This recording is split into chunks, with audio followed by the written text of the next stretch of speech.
Ralph, I am joined today by Dr. Kfir Luzzatto, a senior partner with the Israeli law firm of Luzzatto and Luzzatto. Kfir's great-grandfather founded the firm in 1869, making Kfir the fourth generation of Luzzattos to work in intellectual property. Kfir holds a doctorate in chemical engineering from Ben-Gurion University of the Negev and continues his relationship with his alma mater as a guest lecturer there and other academic institutions on the subject of intellectual property and technology. Kfir is the recipient of the Landau Research Award, the author of many articles on the subject of intellectual property, and a member of multiple professional organizations in the field of intellectual property, including the Association of Israeli Patent Attorneys, FICIPI, AIPPI, and INTA. Kfir's book, The World of Patents, was published in Hebrew by Globes Press in 2003. His new book, Fun with Patents, The Irreverent Guide for the Investor, the Entrepreneur, and the Inventor, was released in early 2016. Welcome, Kfir, to IP Fridays. Thanks for having me. Excellent. Kfir, can you tell our listeners a little bit about your IP practice and how has it changed over the years? Our firm is a bit different from other firms I know in that we essentially have about 50% of our clients are international companies, corporations from all over the world, and 50% are local, both big companies and lots and lots of entrepreneurs, small companies, startups. So we see a very wide range of things, and we have clients that have been with us for many years. So we also see what happens to their patents when they get litigated and down the line. So that's the firm is a family firm, as you mentioned. We already have a fifth generation working with us. Mm-hmm. And I don't know for how long this will go on, but I've done my part for that. Sure. In the last, let's say, 5 or 10 years, what trends have you seen, particularly in Israel, in connection with protecting intellectual property? Well, the trend is pretty much like you see in the U.S. or in other countries. You see patents becoming more of a commodity. People paying less attention that they used to do maybe 15 or 20 years ago to the quality of their patents. This, by the way, is a trend that is reversing itself in the last maybe year or two. Mm-hmm. Happily, I can see people now appreciating again that you don't just file a provision of 2 pages with no contents at all and hope to make millions out of it. Mm-hmm. I think that entrepreneurs have become more educated and understand the value of IP much better than they did before. When the when high-tech bubble was going on, you could raise money with virtually anything. Even if you didn't have a real invention, people would raise crazy amounts of money with patent applications that, when you looked at them, you knew they were worthless. Yeah. So, but that is changing for the better, and I think also in the industry, large corporations are also going back to understanding that you must invest in patents more in quality, maybe a little less in quantity, but a lot more in quality. So you've published a book called Fun with Patents, The Irreverent Guide for the Investor, the Entrepreneur, and the Inventor. What's the book about? Well, the book is about making the whole field of patents accessible to everybody. And it's written in a way that you can read it without having any prior knowledge of the law or understanding. It tackles various items, various subjects that are of importance to investors, entrepreneurs, and inventors. Mm-hmm. The main purpose of the book is to explain to whoever needs the patent system that it is worthwhile spending a little effort to understand some basics, and that you don't need to be a patent attorney to understand simple things. But if you do, if you put in the effort, if you read the book, you will be able to get much better results from the patent practitioners that's working for you. You will know what questions to ask, and you will be aware of some hurdles that you need to avoid. And it's written, in a kind of discursive way. It's not a technical book. It's not a legal book. Mm-hmm. Then you have a title, an interesting title, Fun with Patents. Who chose the title, and why that particular title? Well, I did. And because I think that if you really understand the patent system, you can enjoy working with patents, particularly if you, when you start dealing with an invention and you start dealing with patents that are supposed to cover that invention, there is a lot of uncertainty.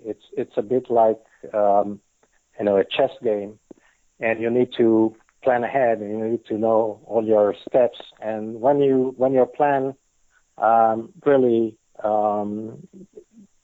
functions, you see 2 years from now, 5 years from now, that things have gone the way that you have planned, and there is a lot of satisfaction involved. And I've seen over the years entrepreneurs thinking that patents have a pain in the neck, and you do that because you have to, because your investors require that you file patents. And I wanted to convey in the title to these people that it's not really like that. If you put in the effort to understand the system, you can find it enjoyable. Now, this book is published in English, which I understand is your third language instead of Hebrew. Why the decision to publish in English, and what does the world of, or how does Israeli IP have an effect on the rest of the world? What can it teach the rest of the world in general? Well, first of all, my experience extends much more than to Israel only. And this is not a book with an Israeli orientation. It's a book that speaks to people all over the world. I have had colleagues from places like Korea, France, US, and India, all of them finding the book useful. It's not really, there's very little Israeli context in it. The reason why it's in English, I only write in English. Mm-hmm. As you say, English is my third language, but my father, who was a U.S. patent attorney, made it a point when I was a child that I should learn English properly. And I find writing in English easier than in any other language, even my mother tongue, which is Italian. Is your family originally from Italy? Yes, I was born and raised in Italy. Wow. So what types of situations have you encountered, Kfir, in your professional life that made it apparent to you that this type of book was missing in the patent world in general?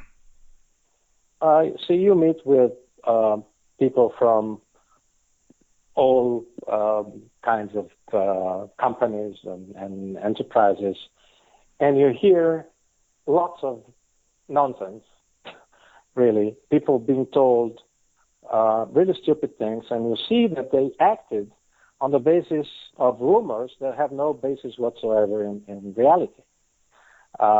It's really amazing. Sometimes people do damage to themselves without checking, without even taking the time to think if what someone told them makes any sense at all. Mm-hmm. And it is clear and these are very often intelligent people, bright people. Sometimes geniuses. But when it comes to patents, people feel that, it's so complicated.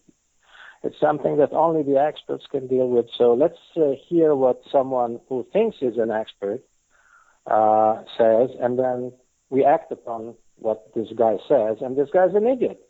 So you may go and lose millions because someone who told you something, but he was so confident, he spoke so, like an expert, that I've seen people really crying after hearing what the real situation was because of what they did. So I thought,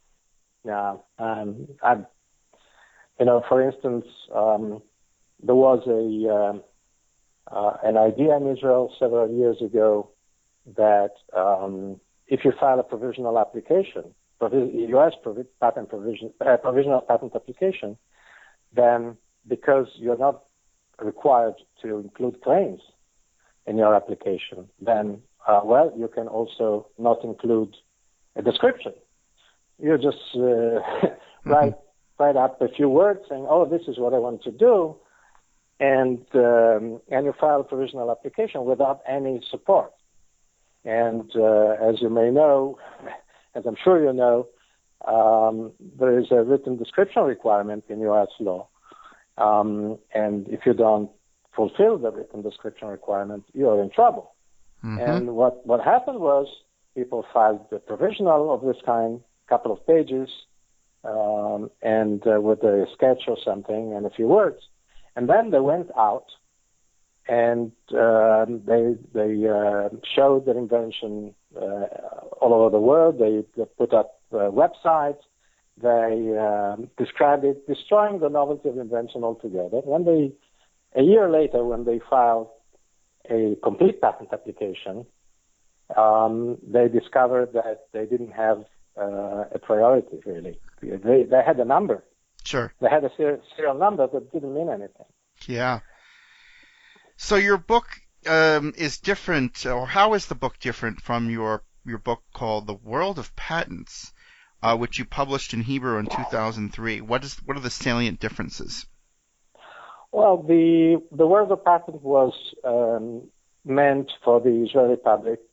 At that point in time, that book came from a series of articles. I had a column in Globes, which is a financial newspaper in Israel.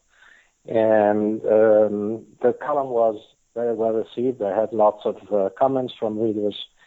And when I stopped writing that column, I said, okay, I have lots of ideas and material, and let's collect that and make a book. And the book was really directed to the Israeli public who needed, at that time, in 2003, sorely needed education in patents in a simple way and in the language that is easier for them. Mm-hmm. Fun with Patents, as I said, it's not an Israeli book. Is meant for the public all over the world, and has no Israeli orientation at all.